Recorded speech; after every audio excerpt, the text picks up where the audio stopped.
Jewel's POV. Mabilis bumalik sa kwarto si Jewel at tumanap ng makapal na t-shirt. Agad din siyang nasuot ng pangitaas. Mahirap na at nasa paligid lang ang gutom na leon. Tinutok niyang electric fan sa sarili upang mawala ang pag-iinit ng mga pisngi niya. Para siya makakahinga ng maluwag ngayong nandoon si Anton.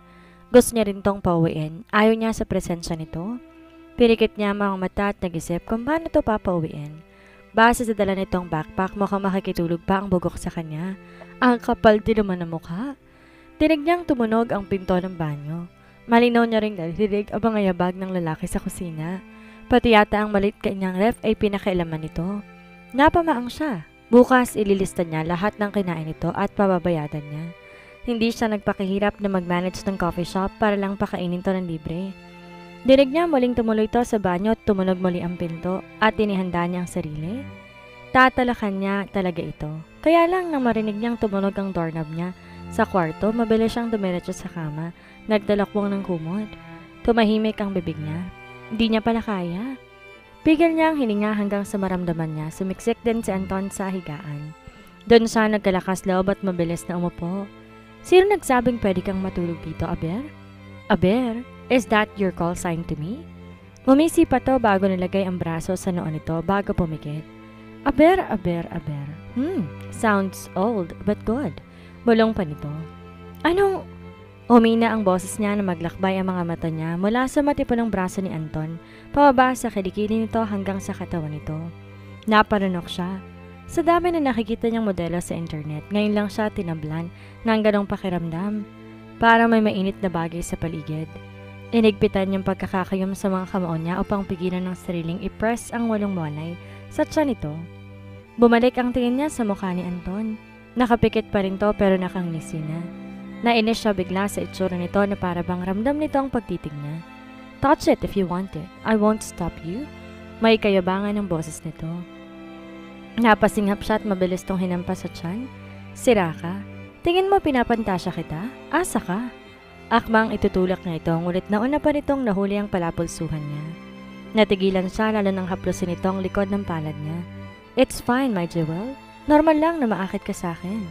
Nakangising bigkas nito. I can be your wildest fantasy. Kirigat pa nitong ibabang labi na tila inaakit siya. Napamaang siya sa kapal ng mukha nito, pero nandaki ang mata niya nang bigla na lang nitong ilapat ang palad niya sa tiyan nito. Nahigit niya ang hininga sa kakaibang pakiramdam na yon. Nanginginig ang kamay niyang hawak nito. Matindi ang pagpipigil niyang wag idein ang mga yon, pero si Anton mismo ang nagdiriin sa palad niya. Napasinghap pa siya na iminuwesa nito pababa ang palad niya, pababa sa mahilig ka. Bago pa makarating doon ang palad niya, agad niyang binawi ang kamay niya. Paniguradong pulang-pula ang pisngi niya sa ginawa nito. Nanginginig ang mga kamay niya at nagiinit ang mga pisngi niya sa ginawa nito sa kanya. Oh gosh, ang birhen kong kamay. Bulong niya sa hangin. Tinitigan niya pa ang nanginginig niyang mga kamay. Gusto niya na tong tadyakan paalis ng kama, lalo na nang humalakak ito. Akala ba nito nakakatuwa ang ginawa nito? Napatayo pa si Anton at di siya makapaniwalang tiningnan. Seriously, hindi ka pa nakakahawak ng katawan ng lalaki? Sumimangot siya at umiwas ang tingin.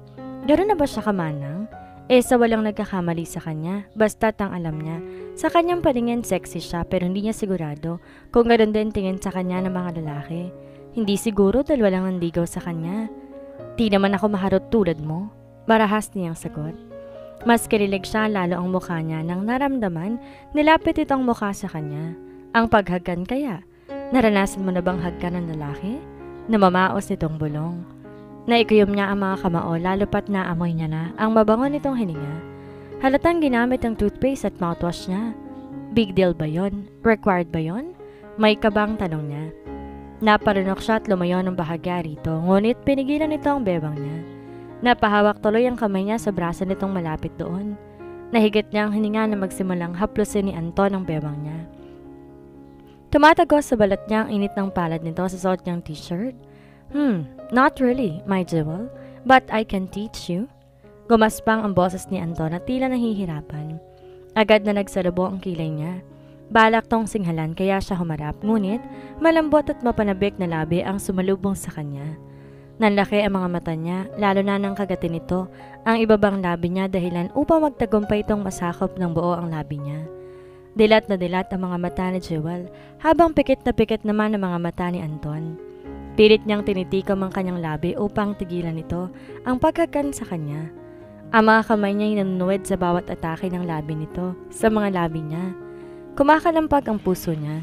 Unang hagkan niya yon pero nagpunta lang sa isang bugok. Nangihina siya tila hinihigop ni Anton ang lakas niya. Para siyang tuod na nakaupo lang habang ito panay ang haplos sa bewang niya. Sandali nitong pinakawalan ng labi niya. Nagmulat si Anton ng mga mata at halos mahigit niya ang hininga sa nakikitang pananabik sa mga yon. Hindi nakakatakot pero nakakainit.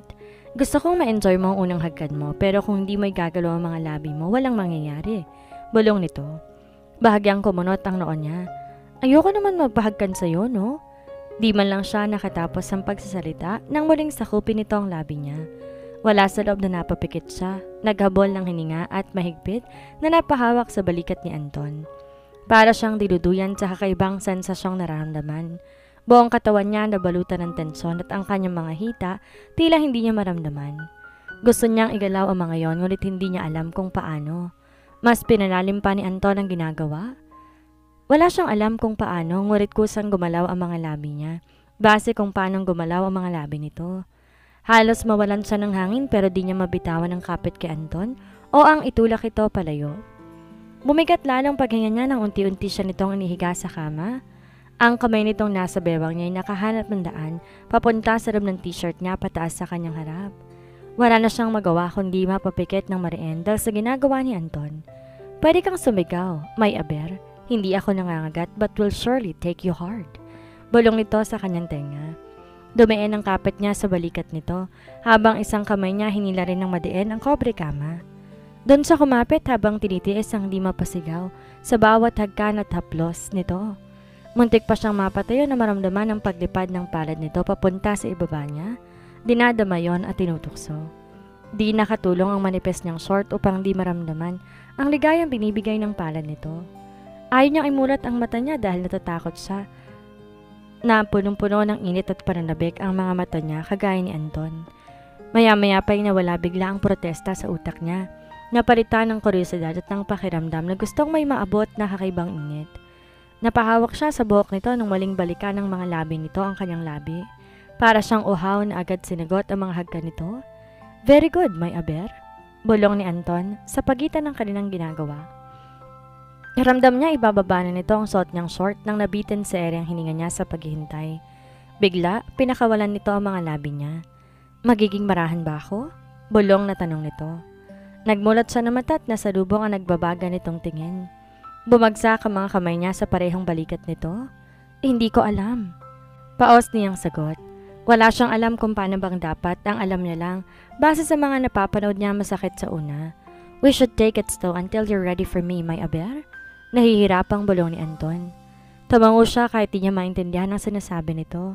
Akala niya itutuloy nito ang pag-alis sa short niya, ngunit hindi. Kinagat niyang labi ng paghiwalay ni Anton ang binti niya. Sinampa ang binti niya sa bewang nito.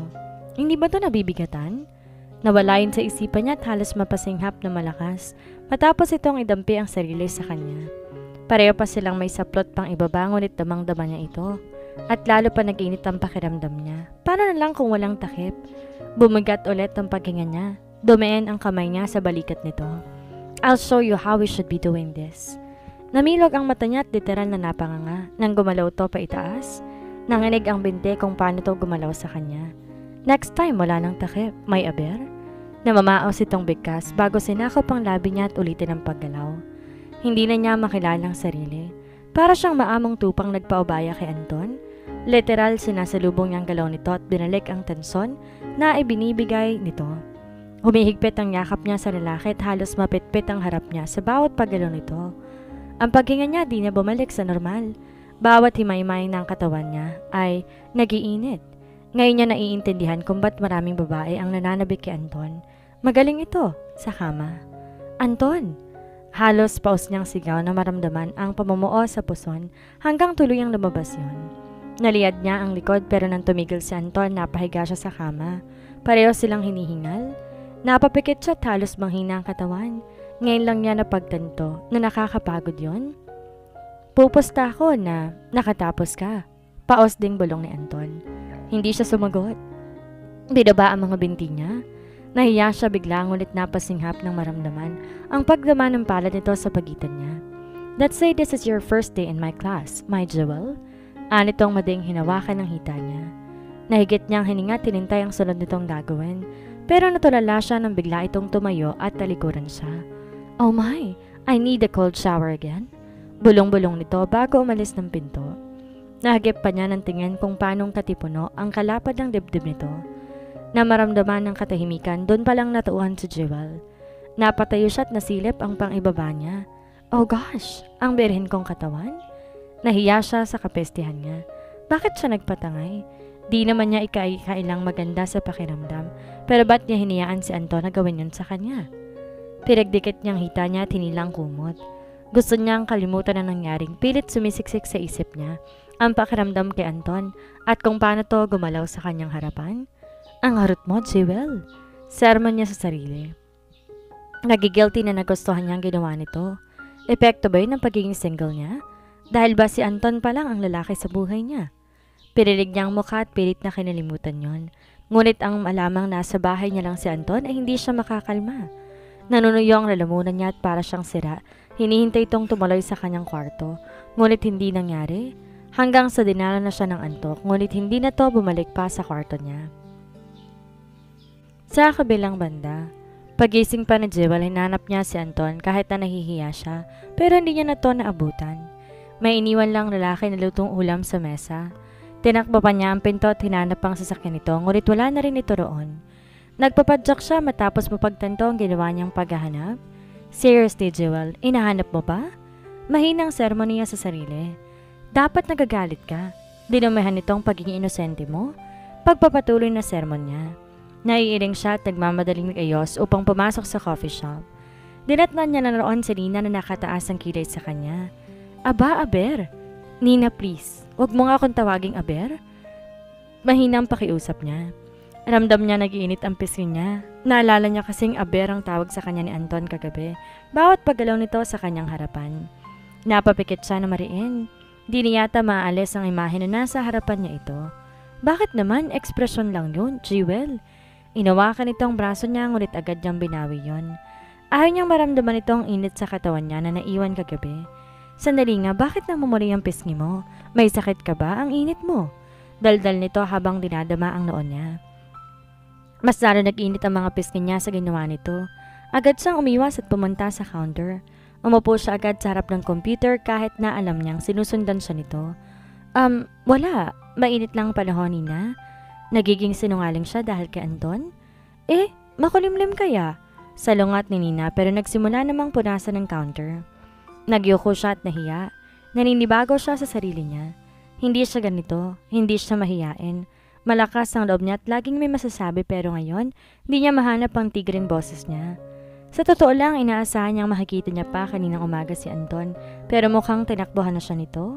One night stand ba ang ginawa nila kahit na pareho naman silang may suot na pang ibaba? Nina, tawag niya sa kaibigan. Hindi siya kakalma kung di siya magtatanong.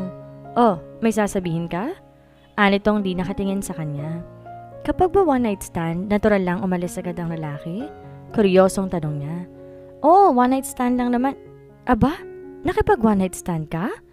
Nanlalaki ang mga mata nitong bumaling sa kanya. Nanlaki din ang mga mata niya at agad umiling-iling. Hindi niya kayang umamin. Nabasa ko lang. May kabang sagot niya. Nanliit ang mata ni Nina sa kanya. Akmang kukurutin siya pero pareho silang natigilan nang tumunog ang pinto.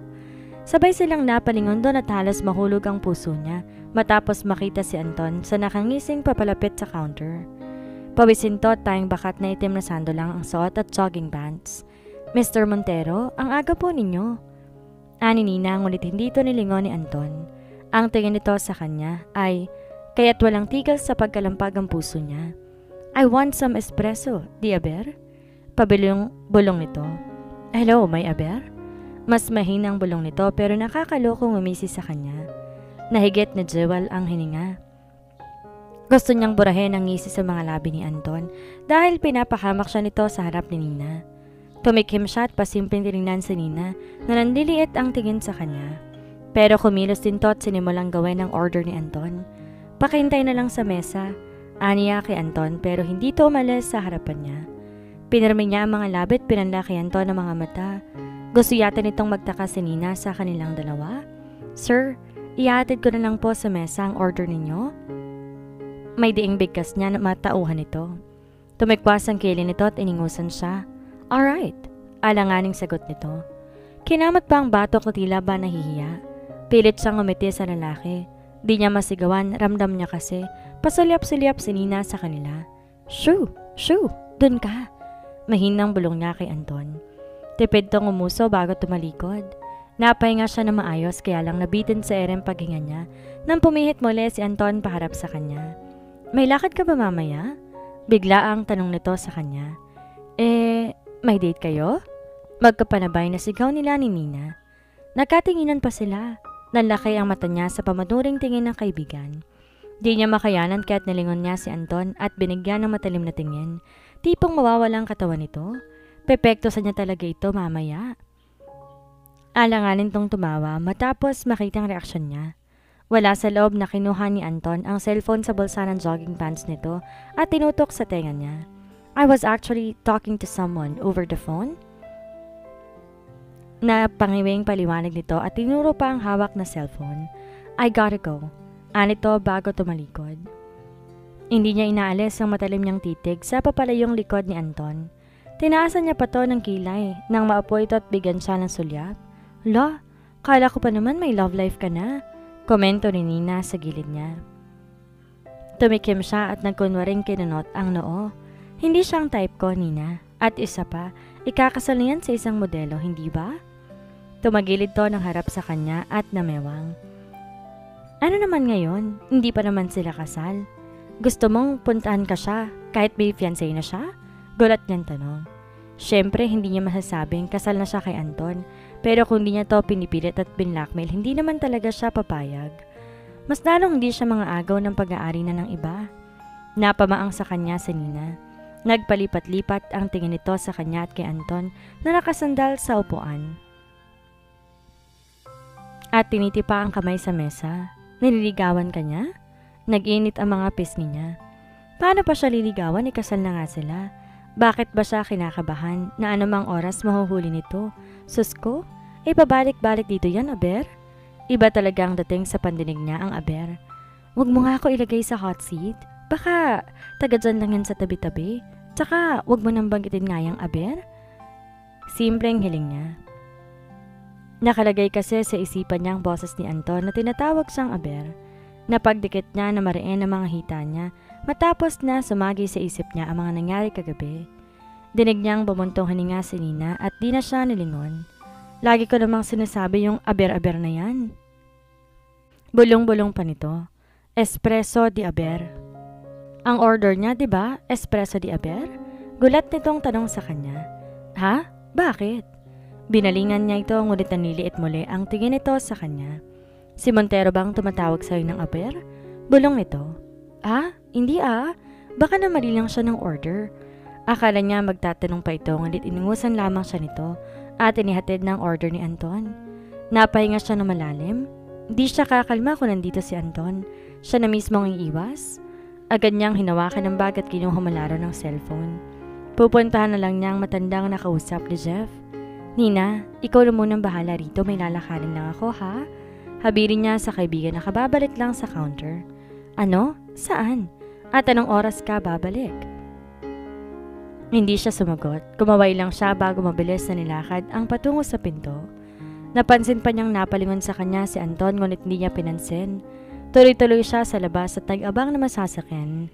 Dinig pa niya tumunog ang pinto ng coffee shop ngunit di niya pinansin.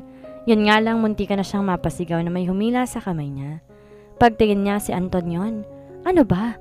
Bitawan mo nga ako. Hindi ako sasama sa'yo. Pilit niyang binawi ang kamay ngunit di siya nagtagumpay. Binitawan lang nitong nasa harap ng sasakyan nito. Agad pa nitong binuksan ang passenger seat para sa kanya. Hop in, iyahatid kita. Malapit lang pupuntahan ko, isang sakay lang.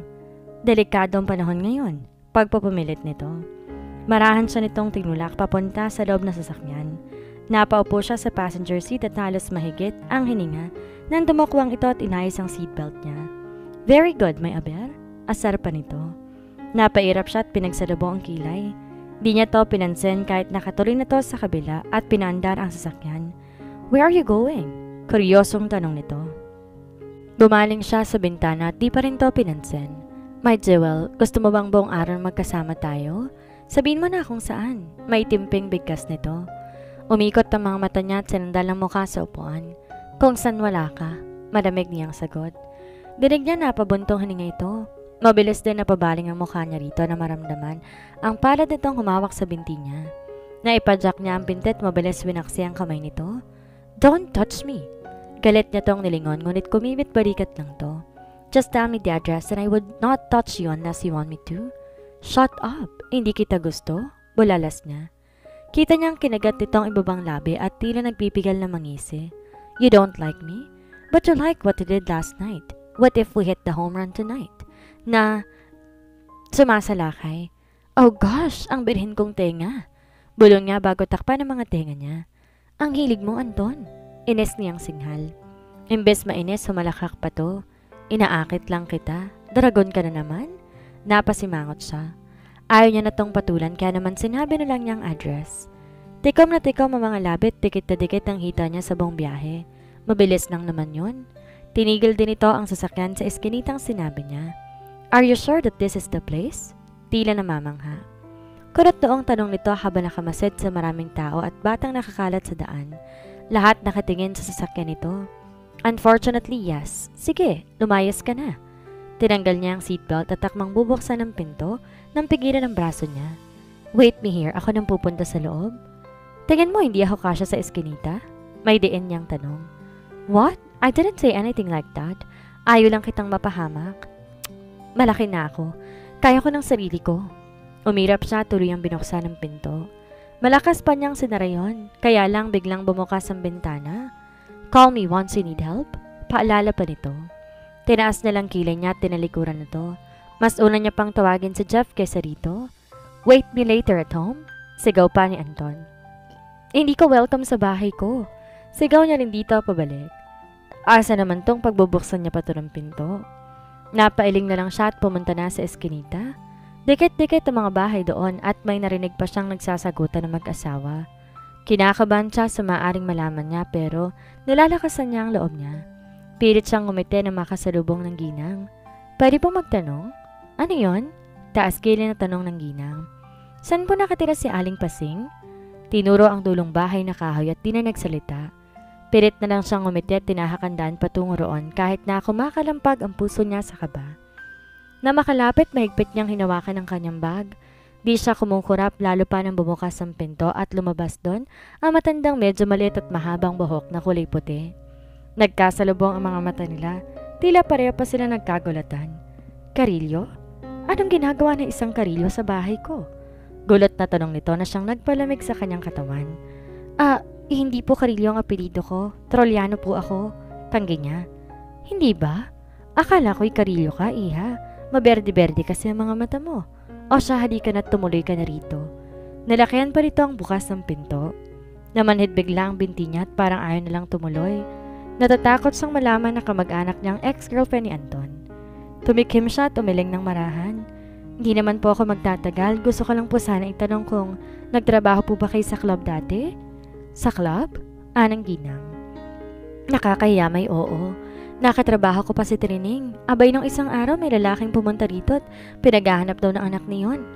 Sandaritong natigilan, napalingon sa kanya. Nanlalaki ang matang nakatitig sa mga mata niya. Nailang siya dahil doon. "Sus Mariosep, kamukha mong nanay Trining mo. At ako mo marahil ang mga mata mo kay Sir Melvin?" Bulalas nito. Nanlaki ang mata niya dahil sa nalaman niya. Sinasabi ba nitong tatay nga niya si Melvin Carillo? Hindi po ako anak ni Trining." Pagsisinungaling niya. "Ha? Paano hindi? Hindi mo lolo si Isko?" Kuryosong tanong nito. Natakot siya bigla na malaman ang katotohanan sa pagkatao niya. Nanginig ang mga paa niyang umatras at gumiti ng alanganin. Hindi ko po sila kilala. Nagkamali po ako na napuntahan, pasensya na kayo." Pagsisinungaling niya bago mabilis tumakbo paalis doon. Kumakabog na mabilis ang puso niya pero agad siyang pumara ng sasakyan at nagpahatid sa coffee shop niya. Talaga bang tatay niya si Melvin Carillo? Kapatid ba niya talaga si Margie? Napayoko siya, baka mali lang lahat. Baka nga ex ng nanay niya si Melvin pero hindi niya tatay. Hindi niya tatanggapin. Hindi niya rin mapapatawad ang sarili niya sakaling totoo man lahat ng yon. Nagkasala siya kay Margie pag nagkataon. Inagawan niya ng mapapangasawang kapatid niya kahit palabag sa loob niya at hindi niya alam. Pagkababa, dumiretso siya ng counter. Nagyoko at tahimik na humikbi. Dapat pala di na lang niya inalam. Dapat pinaniwanan na lang niya ang sariling sinigaw lang siya sa mundong ibabaw. Nanikip ang puso niya at mas dumaloy pa ang luha niya nang maramdaman ang paghagod ni Nina sa kanyang likod. Inagkan pa nito ang noon niya. Shh! Jewel, inom tayo mamaya? Bulong pa nito. Napaangat siya ng mukha at agad yumakap sa kaibigan. Nina, ayoko na sa mundo. Angil niya sa kaibigan. Tinatanong mo ba ang mundo kung gusto niya sa'yo? Pagtataray nito. Napasimangot siya at nagbuga. Bunga nga sa pag-aasar nito. Wala siyang pakialam kahit pa maingayin ng mga customers sa kanya. Tinapik-tapik lang nito ang likod niya. Shot puno tayo, Jewel. Pagpapakalma pa nito. Mas lalo siyang naiyak. Napupuno ng sakit ang puso niya ngunit di niya masabi lahat sa kaibigan. Hanggang magsarang coffee shop niya ay nanatili sa niya sa tabi niya hanggang sa apartment. Bumili nga ito ng isang alak at juice.